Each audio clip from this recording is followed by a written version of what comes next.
Hi there, it's Sandra here from Create in Spain, and today I am doing a Christmas card, a blue and white themed Christmas card with a little bit of extra sparkle in it.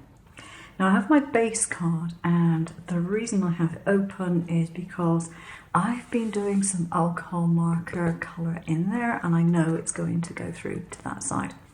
This side is going to have a piece of paper covering it, so not a problem, but I didn't want it to go over to the other side of the card.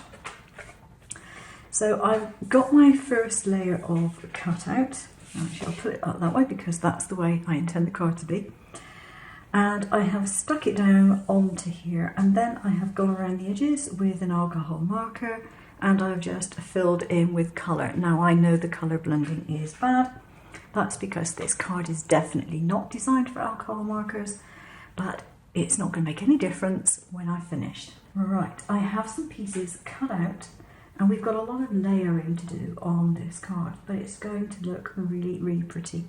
Now this stuff is absolutely gorgeous. It's like a mermaid foil sort of paper. I do not remember where it came from. I've had it in my stash for ages and ages. It's one of those things you think, oh, that's so pretty, I must use it, but you're almost loath to use it because it's so pretty, as is often the case. So I've got some of my usual matte varnish that I'm going to use to stick these on. And then I have some of these, and these have been cut out of that very, very sort of fine glitter card. And again, it's very, very pretty. It's nice to cut with, like so. I have all my little strands put onto the card, and it's already looking very nice. This is the next layer. Now, because I have a one-way pattern here, I need to make sure that I match it up. So I'm going to put it the right way up. That's the correct way. And I'm just going to flip it over that way because I need to put some double-sided foam on the back of this. I want it to be raised. Now the tape that I have, double-sided foam tape, is this stuff. It's cheap and cheerful, but it's going to be a real pain to cut it to fit onto there. So what I've done is I've put a strip of it onto some vinyl backing, cut it up in strips so that they're very, very narrow, and then all I have to do is take off tiny little pieces like this, and I'll have my very small pieces of double foam tape. For this layer, I've put a really thick foam tape on the back. It's actually draft excluder, and all I need to do is to put glue on that, and then I can stick it in here. Now, because it is that type of foamy stuff, you do want something that is going to stick to it.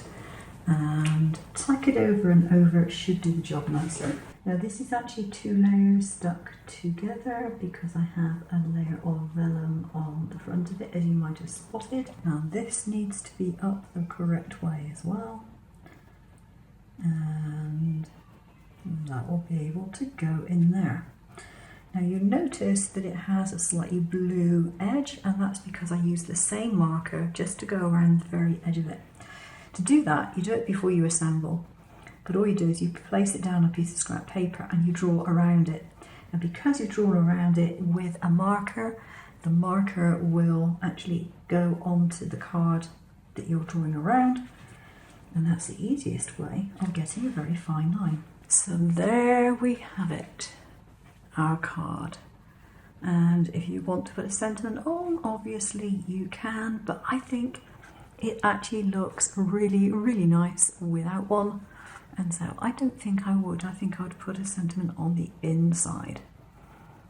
And I finished it off with a large gem that I had, but I hope you agree that looks like a really nice card, and it's not difficult to do. I will try and put some links to this kind of paper down below, and if you do use the Amazon links, that does help the channel, which is very nice.